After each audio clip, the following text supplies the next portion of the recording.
Welcome to the Two Wealth Show, a show that shares how you can create real wealth for you and your family. I'm one of your hosts, Justin Bogard, and my co-host is Elizabeth Sickles, aka Super E. I am a real estate note investor, specializing in performing residential real estate debt. I find the deals, acquire them for my own portfolio, as well as educate investors while walking them through the process of owning a real estate note. My co-host Super E, a real estate investor, specializing in short-term rentals and the management of them. She connects investors with short-term tenants and manages everything in between. Our show is sponsored by BrightPath Notes and Elizabeth Maora. You can find out more information by visiting our websites at brightpathnotes.com and elizabethmaora.com.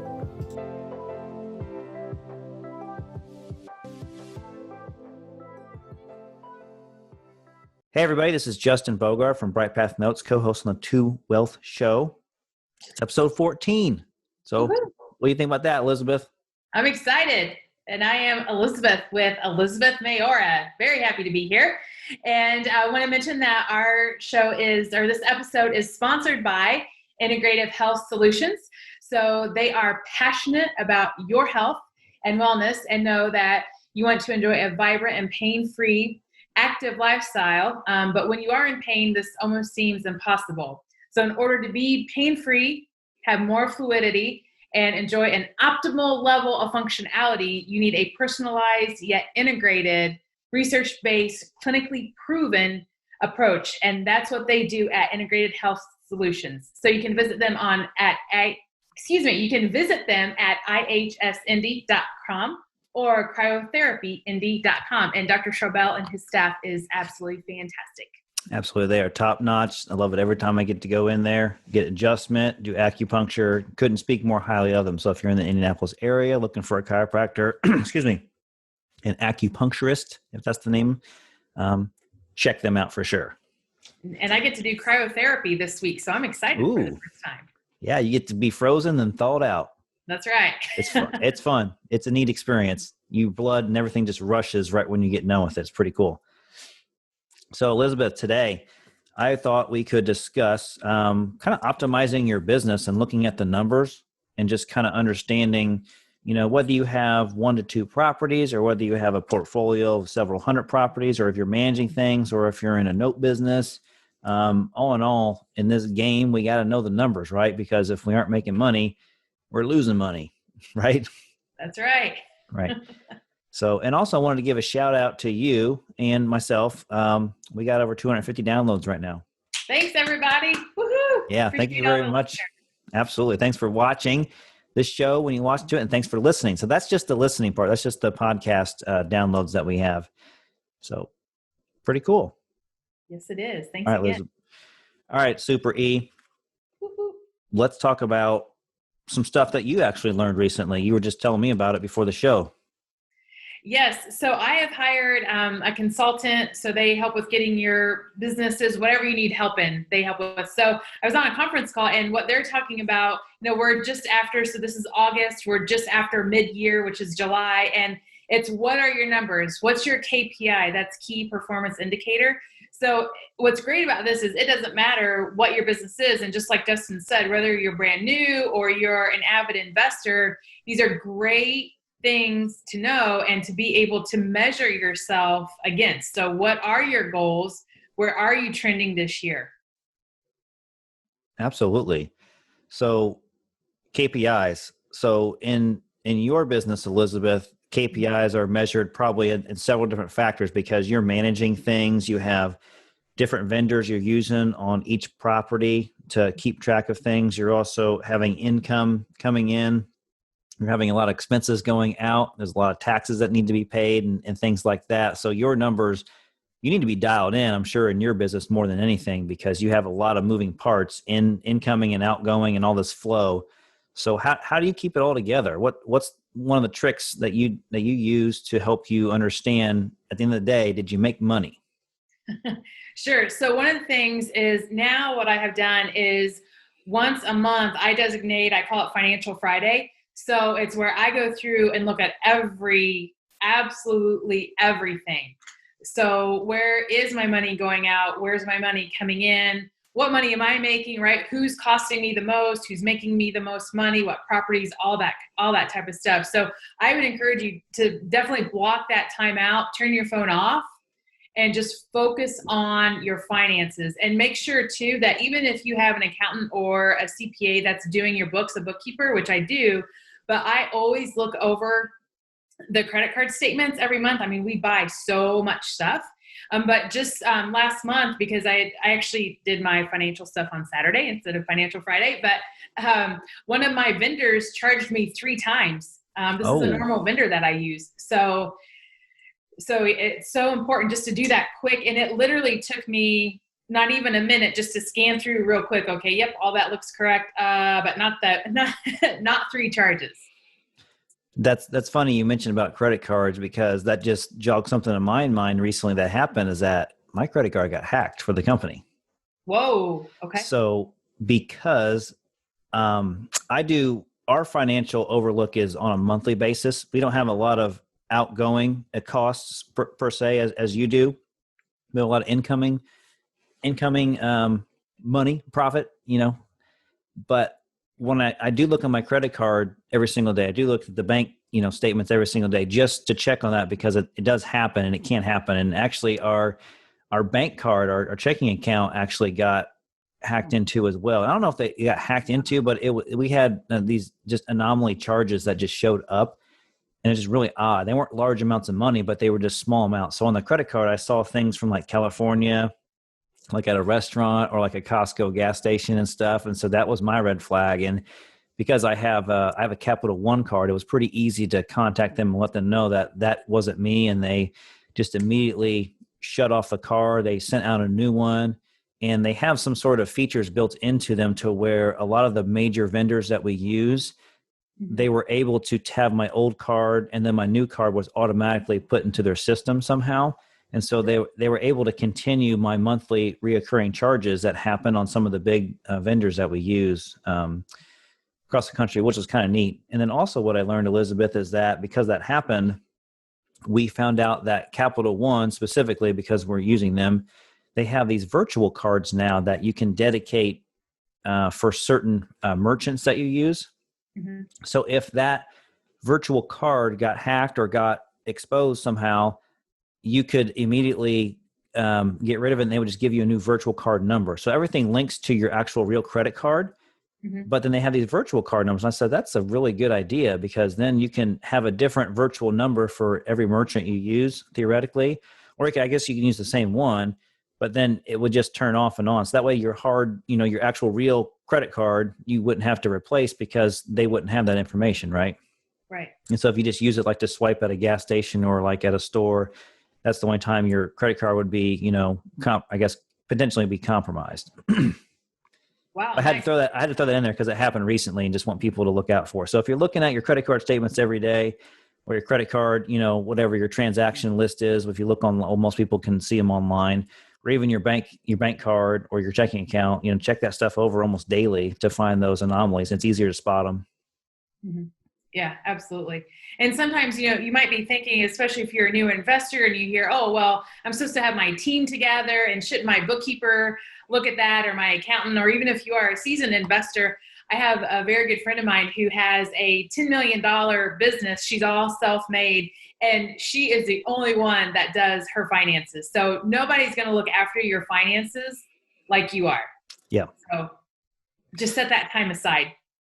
Yeah, so that brings up a good point. So a lot of people talk about how they have a bookkeeper, because we have a bookkeeper for our business. I know you do for yours, and you have a CPA as well, and we have a CPA, and that ours is the same company that does both of those.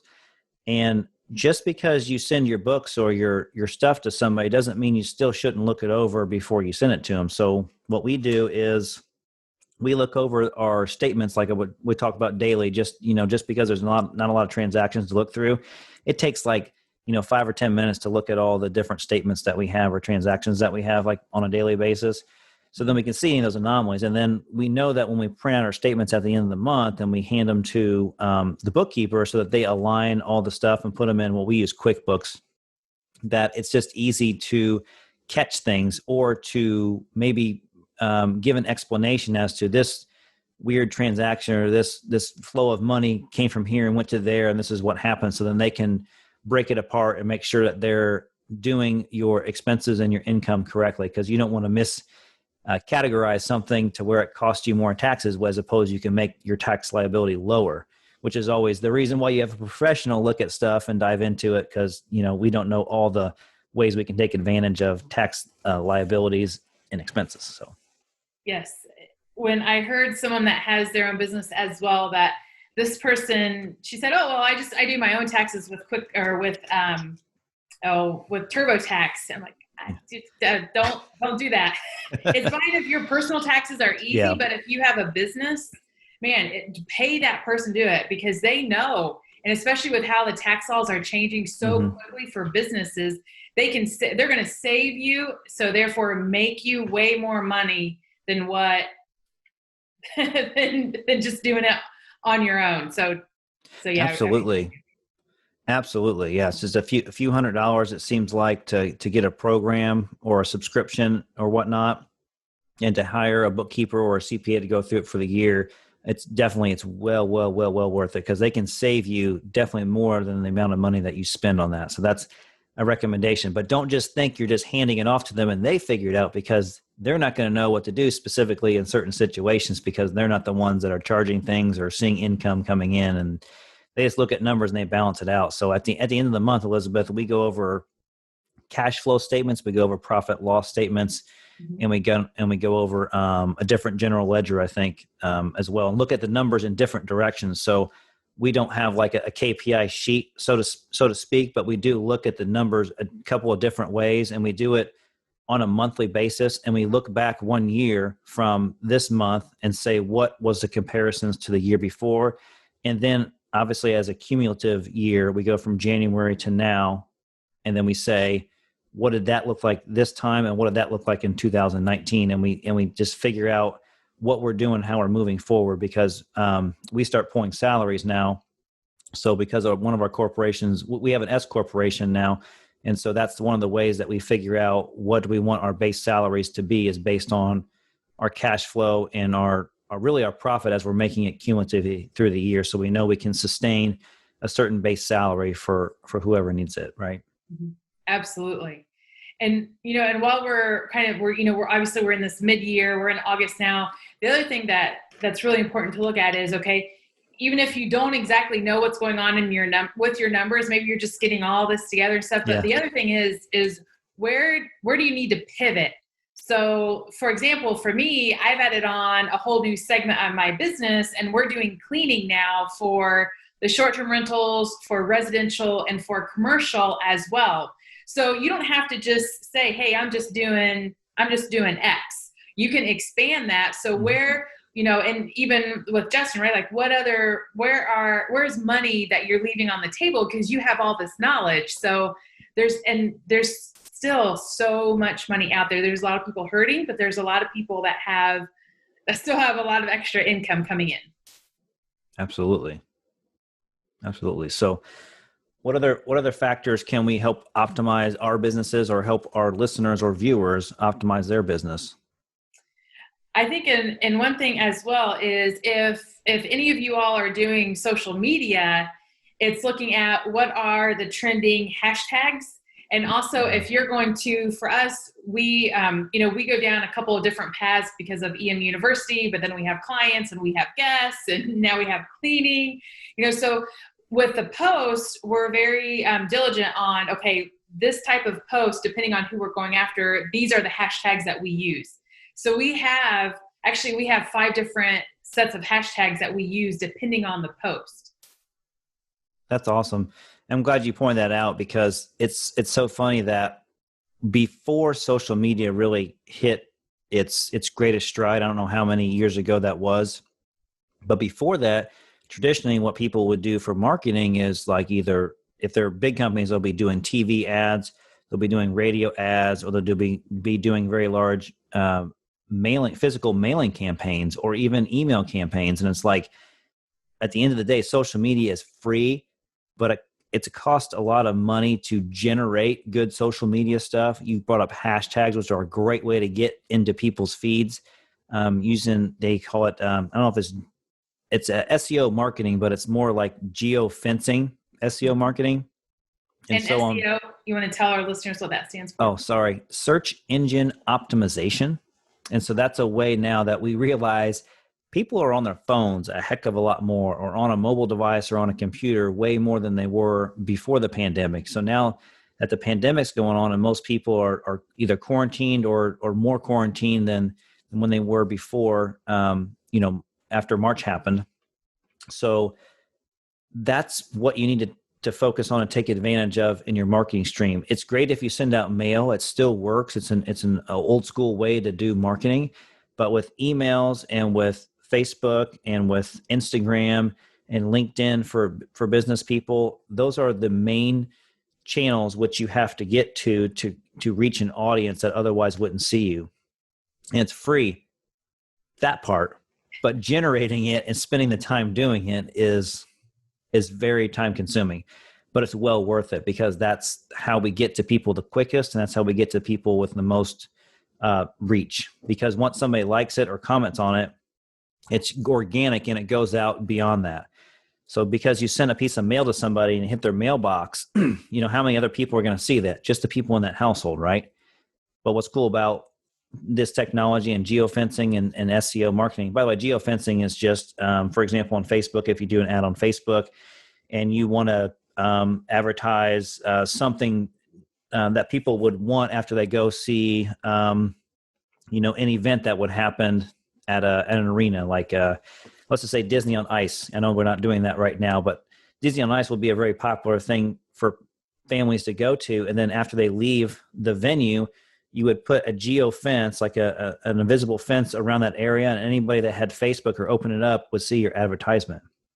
So if you wanted to advertise to them, that'd be a great way to do it, and at a certain time as well when the show ended. So it's just really interesting and fascinating how technology has changed the way we can do digital marketing, really. Absolutely. And even if your head is kind of exploding because you don't know any of this stuff, it's okay. You just get started. I mean, even like when I first started the business, I would just take pictures and put it on Instagram, and it linked to my Facebook Elizabeth Maora page. So, you don't have to be an expert in all this. And as your business grows and as you find out in real estate what you really love to do, then you can really hone in on that. But the biggest thing is to just get started. Don't wait. Exactly. And it is overwhelming, and you're not alone, because every entrepreneur or small business person that does this stuff, they're just like, I don't know what to do. And the first thing to do is they try to find the experts who do it. And that's what you do. Just like for your bookkeeping and your accounting, you shouldn't be trying to do your accounting yourself. You should have a professional person do it, like a CPA. Or I don't know if tax attorneys do that, but tax attorneys are people you want to have in your wheelhouse, so to speak, so that you can go to them when you have problems. Because I know I've been audited before when I first started, and it's good to have a CPA or tax attorney that can help navigate you through, like, oh, that's not really a problem. They just didn't categorize this right when you sent in your taxes. And the IRS is like, oh, okay, that makes sense. So it could be as simple as that. But yeah, at the end of the day, your accounting and your marketing are two major pieces of the puzzle for especially real estate businesses like Elizabeth and mine, to where that's probably the bulk of my expenses is what I go to have somebody else manage for me, because it can be very time consuming. But if you have somebody else do it that's an expert in it, it makes you look like you're a 10-story building pretty quickly, and you get a return on your investment pretty quickly. At least I think so. Mm-hmm. Yes, absolutely. So questions to be thinking about and asking yourself is, where do I want to be right now, but where am I actually, and what do I need to do to get to where I want to be? And even despite through this pandemic and everything that's going on, again, there's always opportunity. There's always ways to make money, even if you're driving for DoorDash, if you're doing something like that, there's ways to use that money and help that to get you into the real estate business if you're not in real estate yet, because all those dollars add up for sure. Yeah. And always be networking. If somebody asks you what you do, you definitely better come up with a 10-second pitch or a 60-second pitch or whatever, how long you have to talk. That's Be ready for it. Because I learned that quickly when I was in the business, and I started trying to explain what I do, and I would explain it in a way that people that aren't in real estate wouldn't understand. I'm just thinking like, man, what am I doing? Like, it doesn't make any sense to talk to somebody in a different language, right? You need to talk to them in their language. So you need to figure out what you do, what you specialize in, how you can solve somebody's problem, and that is your elevator pitch. So yes, absolutely. Yeah. We covered a lot of topics. We kind of got off track a little bit, but I think we brought it back together at the end. So at the end of the day, at the end of the day, we have to optimize our businesses. And Elizabeth, I'm sure you agree with me, but it's ever changing, isn't it? You always have to figure out what's the direction marketing is going, what are people liking to receive, and how can you put that in front of them and make you stand out, make you stand out in front of your competition, right? Mm-hmm. That's right. That's exactly right. Because people need to spend money, and they want to spend money. They're going to spend it with somebody. So might as well be you. Yeah. Yeah. Might as well be you. To wealth, right? To wealth. Hear, hear. So Elizabeth, this is episode number 14. Woohoo! Optimizing your business. We got over 250 downloads. That's amazing. And I just really appreciate everyone that listens to our podcast and watches us on our YouTube channel. So, and also don't forget to check out our YouTube channel to watch this episode number 14, BrightPath Notes YouTube channel, or Elizabeth Maora's YouTube channel as well. So I'm Justin Bogard from BrightPath Notes. And Elizabeth with Elizabeth Maora. All right. Until next time, guys. See ya. Thank you. The Two Wealth Show is produced by Justin Bogard and Super E, sponsored by BrightPath Notes and Elizabeth Maora. Thanks for listening and watching for our show.